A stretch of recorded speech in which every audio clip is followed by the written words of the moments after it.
3 questions to get the number of customers. So if you say I'm selling to hospitals, that's great. You're in B2B. What types of companies? If you're in B2C, you're selling to athletes, gamers, musicians. That's not enough, but it's the start, right? So you say I'm selling to hospitals. Great.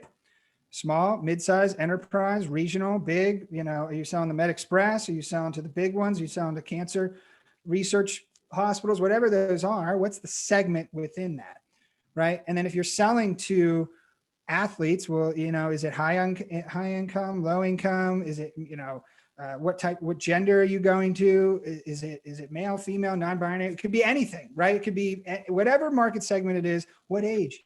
Are they 10 years old or are they 100 years old, right? So those are important. And then the last one, which most people miss. So even here you could say hospitals, regional, mid-size, or, regional hospitals, whatever. And the last one that most people miss is geography. They do not say, well, we're selling to you, because they're thinking that the investor's thinking about where you're talking about you're selling hospitals in the Midwest. Are you selling in the Northeast? Are you selling in the South? Like, where are you selling these initial hospitals? If you're in the marijuana business, you may be legally limited to one state. So you better be saying like, hey, we're going to roll it out to California first, and then we're going to go to some other state that has lenient laws there, whatever country, or you're going to be global. So if you look, you can combine all that, you're going to say 10,000 small, organic, U.S. urban grocery stores, right? And we all know, if anybody who's ever lived in a city, you know what those ones are, right? You know the small, organic, urban grocery stores if you were in a city. And let's say there's 10,000 of them across the whole U.S.